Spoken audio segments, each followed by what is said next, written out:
Mouth breather.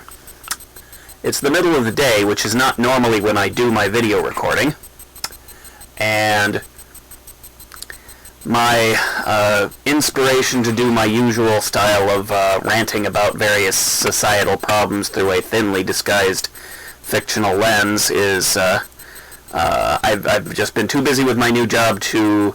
I have those thoughts all the time, but I'm having them while I'm at work, and then I'm forgetting them by the time I get home, and I'm too tired by the time I get home to record a video anyway. So that sort of content is kind of stalled until I figure out a new kind of rhythm and approach to how I'm going to handle that sort of thing, which I'm sure is a tremendous disappointment to all the people who have been enjoying my stuff so far. But since my impulse to do that kind of thing is about as plentiful as the number of people who have been watching eagerly with bated breath for me to do it, I thought I'd try something a little different. So when this goes up, I will have to try to remember to tag it and hope that the tag attracts the attention of anybody who is still interested in this subject. So over the years of my life, I've ground my way through a number of different geeky interests, and thanks to somewhat overly indulgent parents who had themselves come up through the science fiction, mostly books community, and a few movies, but generally what is now considered geek culture in its kind of infant form. Incidentally, the camera is nicely framing one of my favorite paintings that I own, so you can kind of see it up there. I try not to show off too much of my living quarters because they're a disaster, but since you happen to see that picture, I might as well get it a little more visible up there. So anyway,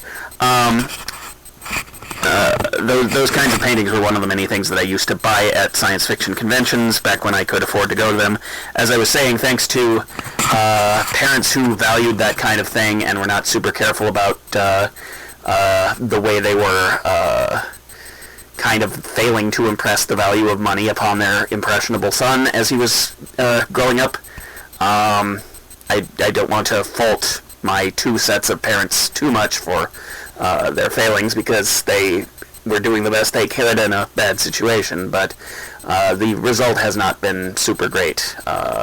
Regardless of whose fault it is, the consequences have been that I've turned into this antisocial weirdo who rants on the internet in his spare time. So anyway, so for all of those years I was amusing myself by throwing myself headlong into about 500 geeky hobbies all at once. It used to be there were just books and movies and such, and I still have those. But over the course mostly of my lifetime, the hobby gaming industry rose to prominence, and one subset of that was collectible card games. So when I was reinventing my life at the age of 14, involuntarily due to switching between the two pairs of parents that I alluded to, the old parent wanted me to be essentially a big-brained intellectual like him, and to not ever do anything fun. He allowed for the science fiction thing because it was important to him, but he sort of was grudging about it. And then when I switched over to my mother, the emphasis shifted radically because she was a big believer in social engagement and she wanted me to make friends, so she encouraged me to go headlong down the rabbit hole of geek culture, as it was at the time, and I got a lot of happiness out of that before the bill started to come due, as Mordo would put it in the Doctor Strange movie. I did a lot of fun things and squandered large quantities of money that was mostly not my own in order to fund these interests, and I became passionately interested in all sorts of different things. One of the first things that I became interested in was a collectible card game. Some of you may know what that is. The first one that I played is also the first one that was ever invented, well, actually that's probably not true. That was probably like the second or third one that I played, but it was the first one invented. It is still the most popular and profitable one. It is called Magic the Gathering, or simply Magic Cards, and it's still a profitable industry. They are still grinding out thousands upon thousands of the fuckers every year. which I think they are way past the point where it is not a good idea to continue wasting resources on a disposable product. But that is that's another rant for another time. So that is the most popular one. It is produced by a company called Wizards of the Coast and is still their big cash cow. They also own D&D, which I've spoken about a couple of times, and they own a number of other fantasy properties, and they are themselves owned by the Hasbro Corporation, massive toy manufacturer, which among its various other product lines owns My Little Pony, and so is pretty much entirely responsible, however ineptly and unwittingly, for the rise of the bony phenomenon in geek culture, which I know very little about and will not speak about at this point. But anyway, so Hasbro owns Watco, and Watco makes Magic cards. They also have dabbled in making a number of other collector products to sell to geeks, and I am here today to talk about one of those. One of the other... I'm not sure if Watco has ever actually published any other collectible card games per se, besides Magic cards and this other one that I'm going to talk about. Other companies have made their own collectible card games trying to cash in on the insane amount of money that Magic started making in the middle 1990s when they were the hot new thing on the scene. And then all of those other products flamed out and stopped being commercially viable within a few years. Magic is still going strong more than 20 years later because they have a huge amount of institutional power backing them, and so basically the entire CCG industry basically just collapsed down to just the Magic cards, and then a few others have come along since then and known what they were getting themselves into and been able to successfully launch. A lot of them are only internet products, which I think is a lot more defensible than grinding up paper to make cards that most people throw away as soon as they're done playing. But anyway, so a bunch of other companies made a bunch of other collectible card games all throughout the late 90s, early 2000s. One of these experiments was done by Watco itself, but they did not want to compete with their own products. They tried to do something very different, and what they created was a really strange and interesting product that I would like to talk about at some length. It is a game called Hecatomb. The word Hecatomb is an obscure Greek term which literally means a tomb for 1,000 corpses, or maybe it's 100. A tomb for 100 corpses, but essentially a mass grave. It was more or less the Greek term for a mass grave. And there was a Magic card in a fairly early version of the game. They publish a new version every year, several new versions every year. Within like 2 years of its original publication, they had come out with a set of cards where there was one card called Hecatomb, and people, apparently someone in the company, thought that word was so cool that they wanted to make an entire new game named Hecatomb. And what they decided to do, and in retrospect, it is very clear that this decision is why the game became a commercial failure, but it is also the thing that makes the game cool and unique, so, take what you will from that. Their decision was that the cards that they made Hecatomb out of would not be normal rectangular cardboard cards, which all other card games are, including Magic cards and standard Hoyle playing cards and everything else. They are instead these. Let me see if I can get this framed properly and lit. Okay, so this is a Hecatomb card, quote unquote. It is a pentagon of transparent plastic with a non-transparent print on top of it. So you can pretty much immediately see why this game flopped commercially. They were able to keep it running for about a year, put out two large sets and one small set, essentially. So they were planning to do a number of additional sets, probably small ones, like the final expansion. They were planning to keep doing one of those every couple of times a year or whatever. And they have pretty much confirmed, I forget where I absorbed this information. I might have gotten it when talking to someone in the company online or on a phone call. A fact about myself that I should probably mention is that I actually briefly worked for the company doing a little bit of creative writing for Magic. They outsourced the creative writing tasks via a complex process, which I was briefly privy to. So I got a chance to do a little bit of freelance writing. It's not a very big deal. There are thousands of other people who could make the same claim, but it was definitely one of the highlights of my life. Anyway, it might have been in a conversation with one of those people, or it might have just been a forum post online or a news announcement or whatever. But for whatever reason, they brought up the idea that essentially what killed Hecatomb as a product was the fact that the cards are made out of oil. So this was around the time that September 11th was a thing, and so the price of oil spiked, and it was no longer practical to make disposable cards out of plastic, because plastic is notably more expensive than paper, and especially when it has to be clear plastic. So it just wasn't practical. Combine that with the fact that the cards are hexagonal in shape, and this caused all sorts of problems because all of the products that were designed to support the Magic and other CCG's industry were designed around the assumption that the cards were a standard, I think 2.5 by 3.5 inch size, standard playing card size, all rectangular, all about the same weight of cardboard. So products designed for one collectible card game would work for another. None of them worked for Hecatomb. So you could not put your Hecatomb cards in a binder, you could not carry them in a standard size box, you could not put them in a deck box. None of that was possible.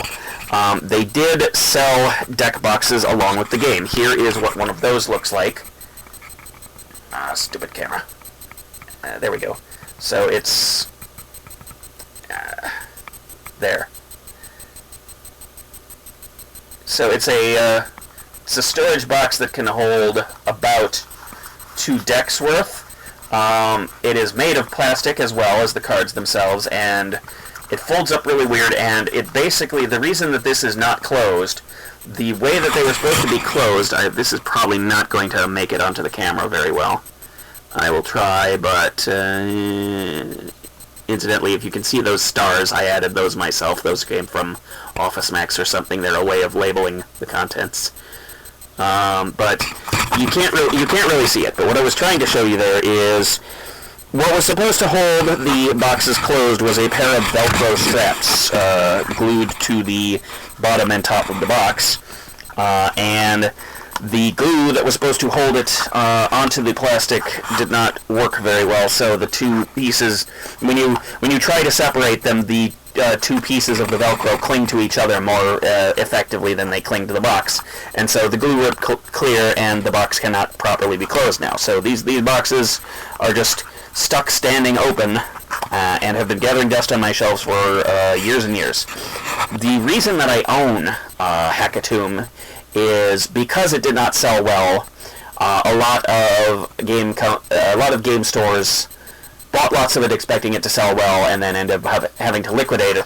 Through some series of shenanigans, it wound up at a website that clearinghouses geek products of this sort that do not sell. I no longer remember what the website is, but at some point I was able to buy, like, gigantic boxes of the product with the original MSRP being above $100 for like $5 each, maybe even like $2 each. I don't remember exactly. They were really, really, really, really cheap. And I wound up with so many of the cards that after I had opened all of the disposable booster wrapping and sorted through all of the cards and built about 6 or 8 decks, and still had an absurdly huge supply left, and was able to identify which cards had so little play value that I would never want them, and or I had more copies than I could possibly use even when playing multiple decks against each other, because I figured I was going to be the only person who owned this game, so I was going to have to supply enough different decks that a small play group could get together and play all the different decks against each other often enough to not get too bored. So I was essentially preparing to support my own little mini community of Hecatomb players here in the Twin Cities, and that didn't work out.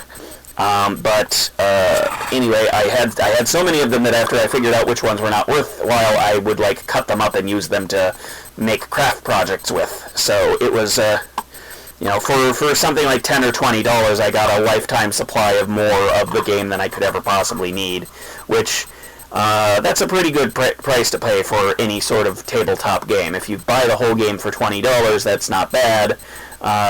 The original $100 prices of the boxes, and I bought like 3 or 4 of those boxes, $400 for this amount of product would have been completely outrageous.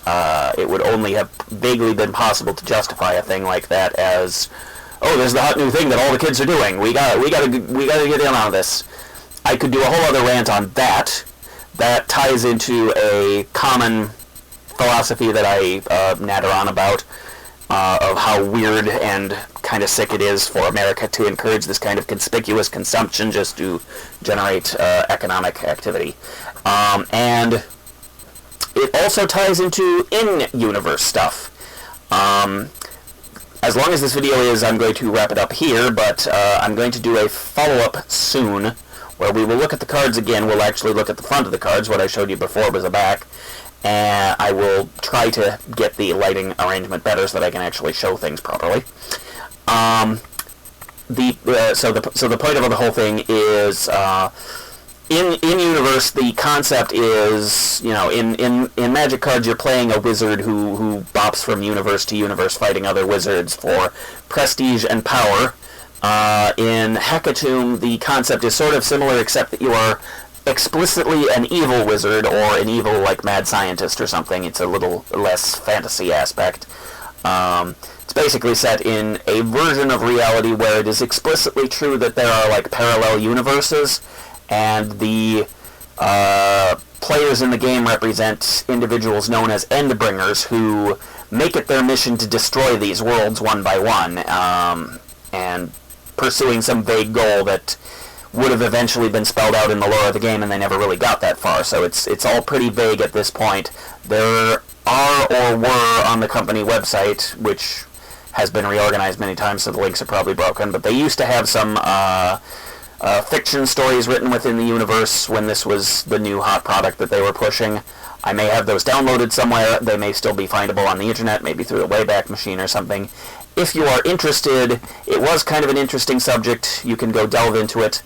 Whenever I get around to doing my follow-up, the main subject that I wanted to talk about was the 4 sub-factions that the game comes in, and kind of loosely equating them to reality and using them. I'm a big fan of kind of dividing reality up into conceptual boxes and saying, it's sort of like if you look at somebody and say, this is your horoscope.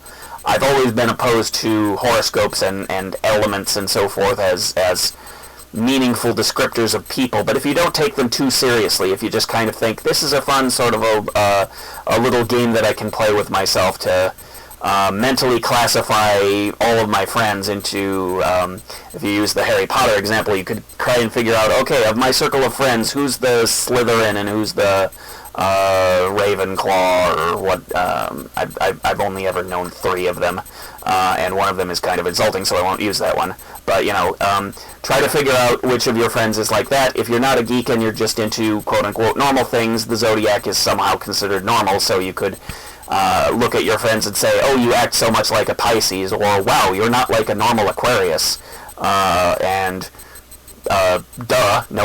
no big surprise. If you only have 12 categories, you're not going to fit all types of people into those 12 categories in any meaningful way whatsoever, which is why I think the whole thing is kind of bullshit. But it can be a fun kind of bullshit, and so we're going to talk about the fun kind of bullshit that Hecatomb cards are divided up into these 4 categories. It's a little more meaningful in terms of card game design because it has game mechanical effects. I won't be talking about those, though. I will just be talking about the in-game lore perspective and vague parallels to reality thereof. So we'll do that at another time.